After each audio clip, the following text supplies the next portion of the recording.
La plus grosse émotion d'avant-séance de cinéma de l'année. J'attendais fébrilement, avec impatience, cette 9e Tarantinade. Et mon ami, qu'on ne s'y trompe pas, chacune des œuvres du Quentin est un événement qu'il faut chérir. Car la feignasse, il passe pas tous les ans. Donc tout le monde l'attend. Les True Lovers et ses pires détracteurs qui le suivent à la trace. Mais il est pas aimé par tout le monde. Et avec ce nouvel objet cinématographique, je ne savais pas où j'allais. Je m'étais arrêté à l'affiche. Je suis arrivé en petite vierge immaculée de toute bande-annonce. J'ai évité son passage sur la croisette. J'ai même pas regardé les petites étoiles sur Allociné pour apprécier cette tablée comme il se doit. Juste avec ce trio d'acteurs. Ces posters magnifiques qui sonnent 60s as fuck. Si t'aimes un peu le cinéma, tu peux être que motivé.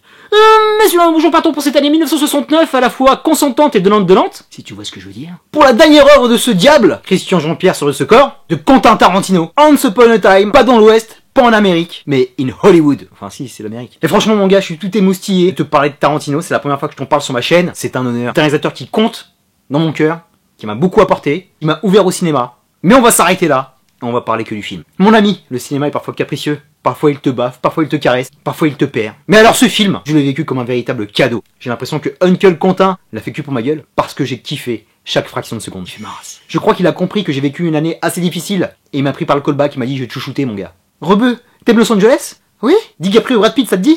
Oui. Margot Robbie en Sharon Tate, plus qu'à fond. Et je te fais un bête délai de 60s à mort. Est-ce que ça peut te consoler de toutes les merdes que tu as vues? Mais oui, Quentin, c'est ça que je veux! Donc le gars m'a passé la crème, il m'a plus que gâté. J'étais dans un parc d'attraction. Et je suis même en train de me demander si c'est pas le meilleur film de toute sa filmographie. Désolé, Pulp, mais là, franchement, je suis perdu. Bref, fuck les rankings. Parlons plus précisément du film. Ce film est la parfaite synthèse aux actions de Requiem pour ce réalisateur unique qui signe ici une quasi-profession de foi. Le mec, il a fait son Jerry Maguire. Il se met à nu sur cet art qui fait partie intégrante de sa vie, qui l'a bouleversé au plus profond de son être. Un film qui est personnel, intime, touchant et humble, qui pose un regard mélancolique sur Hollywood, un regard de porn nostalgie, sur cette Hollywood un peu désabusée et à la croisée des chemins. Et ces croisements, on va les retrouver sur les trois protagonistes. Un acteur de série sur la pente descendante, une potiche, juste là pour rendre le lead masculin sexy et viril, et un homme de l'ombre du cinéma, le cascadeur, typiquement tarantinesque. On a un léger côté fast, mais qui est éliminé rapidement, pour nous parler des à côté, des coulisses, de ces tranches de vie qu'il maîtrise à la perfection. Et franchement, j'ai été happé dans ce vortex temporel qui m'emmène en 1969. Il est tellement fort que tu as l'impression de le vivre, tu as l'impression d'être un témoin de cette époque, témoin de tous ces bouleversements. Et ça en 2019, c'est beau. Et ce qui est très fort, c'est qu'on n'a pas besoin d'avoir toutes les références pour kiffer, pour être complètement immergé dans ce LA qui est hypnotique. Et comme d'habitude avec lui, maîtrise de caméra complète. Un Los Angeles impeccablement filmé, tellement cette ville est insaisissable et vaste, 300 km², le bordel. Tout comme son film. Il y a une grosse analogie à faire avec cette ville, parce que c'est une mégalopole qui n'appartient à personne. Et c'est comme ce film, il appartient à tout le monde et à personne en même temps. Il appartient à son réalisateur, sans vraiment être à lui.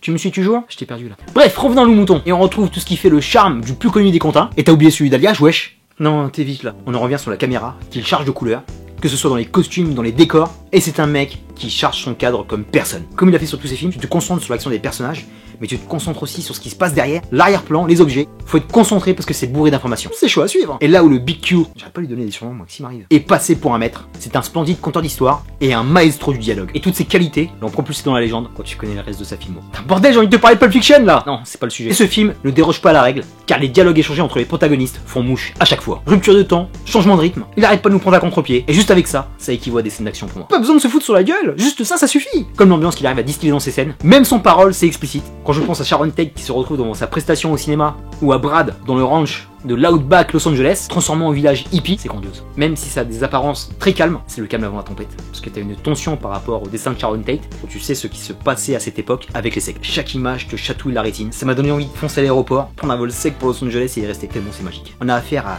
deux big stars du cinéma. Margot Robbie est une star, mais c'est une star qui est montante. Elle a une jeune carrière, mais on oublie qui ils sont. Ils sont tellement dans leur rôle qu'on ne voit plus Brad Pitt, qu'on voit plus Léo, qu'on voit plus Margot. Et Tarantino est un as pour la direction d'acteur. C'est un des bestes du game. Tu veux pas tester? Parce qu'ils sont à fond dans leur rôle, ils ont une interprétation parfaite de ce que leur demande Quentin, et ils se comportent en artisan et non en big star. Ça aussi c'est dans tous les films de Quentin, bordel. Leonardo, fracassant de sincérité. Le personnage de Rick sent que sa carrière lui échappe. Le mec est une loque, il crache ses poumons. L'échange avec Al Pacino qui lui fait un résumé de sa carrière, c'est de la folie, tellement ça sonne vrai. Et tu sens qu'au fond, même si le personnage est excentrique, c'est un personnage de fiction qui n'existe pas, hein. Ce n'est pas un biopic. Messieurs les journalistes, tu sens que c'est un mec qui aime son métier. Ça le rend ultra touchant. La scène avec la gamine, c'était super émouvant, mon gars, j'avais des survents de la voix. Margot Robbie, là aussi super touchant, surtout quand on connaît le destin tragique de Sharon Tate. Tu sens un énorme respect de Quentin Tarantino, qui a pris beaucoup de recul par rapport à cette affaire. Il joue avec juste ce qu'il faut, pour nous donner un petit côté thriller, parce qu'on voit la présence de Charles Manson, donc on pense que ça peut arriver dans le film, mais finalement il le fait pas. Il le fait quelque part à sa manière en prenant sa revanche sur ce psychopathe, un peu comme il avait fait avec Hitler dans Inglorious. Elle est un peu effacée par rapport aux autres, mais son rôle est complètement central. Parce que c'est la jonction entre les deux Hollywood. Un qui est le cinéma populaire, et un autre, qui est le cinéma élitiste, qui vont ici se tutoyer, comme l'a fait Tarantino tout au long de sa carrière, en mettant par exemple Polanski à l'image. Et ce final très tarantinesque arrive finalement, je ne sais comment, à mélanger les deux genres, que tout opposé jusque-là. Vrai, faux cinéma, juste le cinéma. Et ça c'est magnifique. Et celui qui vole la vedette, même si c'est un film choral, j'ai mon chouchou, Brad Pitt, mon pote. Quelle puissance! Ça fait tellement longtemps que je l'avais pas vu à Paris Fête. Ce mec est un monstre de cinéma. Un king of cool, qui n'hésite pas à tataner quand il faut tataner. Un mec qui a ses principes, il faut pas trop contrarier si tu vois ce que je veux dire. Un vrai lien d'amitié qui le lie à Rick. Deux losers qui sont unis pour le meilleur et pour le pire. Et il met en relief la vie des cascadeurs. C'est un peu des prolos de l'industrie, parce que quand tu vois les conditions dans lesquelles il vit, ça fait up. Et par ce personnage, on voit toute l'affection qu'a Tarantino pour ce genre de mec, avec des scènes clin d'œil, avec Kurt Russell qui est dans le boulevard de la mort, qui était aussi cascadeur. Et ça c'est le côté Tarantino Universe. Le mec il a fait des liens entre tous ses films. Il y a aussi Zoé Bell, cascadeuse de profession qui avait doublé Uma Thurman dans Kill Bill, qui était aussi dans le boulevard de la mort. Magnifique. Le mec il a convoqué tout son bestiaire. Michael Madsen qu'on présente plus qui est son égérie. Des mecs hyper classe qui savent porter le Stetson comme personne. Luke Perry, rest in peace. Et Timothy Olyphant de Justified. Tarantino qui est un énorme fan de Elmore Leonard, l'auteur du roman qui a inspiré la série. Ce qui est très fort avec lui c'est qu'il y a je sais pas combien de personnages qui passent sur l'écran, mais qu'ils aient une scène, qu'ils aient 1 minute à l'écran, qu'ils passent 5 minutes.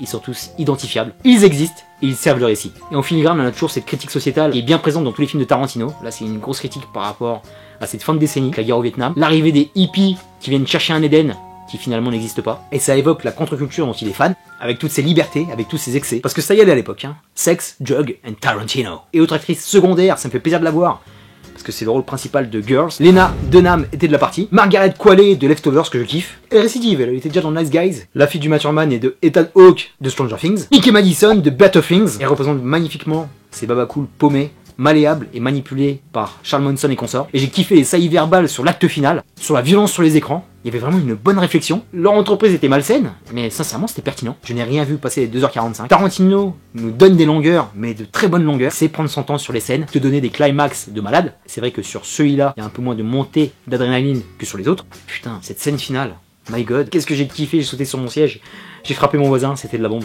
Il manquait quelque chose, il manquait sa petite patte. Et à la fin, feu d'artifice total, scène hallucinante. Bref, j'ai un peu fait le tour de la question, ou plutôt j'ai survolé, parce qu'il y a tellement de choses à dire mon gars sur ce film, sur tout ce qu'il représente pour Tarantino, qu'on en aurait pour des heures, et je vais faire court. Pour conclure sur Once Upon a Time in Hollywood, c'est un des films de l'année, c'est peut-être pour moi le meilleur Tarantino quand je l'aurai digéré, quand j'irai le voir une deuxième fois en salle, parce qu'il faut que j'aille le voir une deuxième fois. Parce que ce type est un artiste. Il a marqué le 7ème art, parfois avec des caresses, d'une beauté magnifique, parfois avec de la crasse et du sang. C'est un type qui se fait rare. Là on arrive à son 9ème film. C'est un type qui va à fond dans son cinéma. Il creuse le plus loin possible pour en sortir le pire pour certains et le meilleur pour moi. C'est un mec qui a pris le cinéma pour refuge et qui en a fait son petit coin de paradis. C'est un magnifique hommage au cinéma, un magnifique hommage à son époque. C'était beau, c'était saisissant en étant insaisissable. C'est pas mal celle-là. Un film géant sur le mec du cinéma, tragique, comique, jouissif.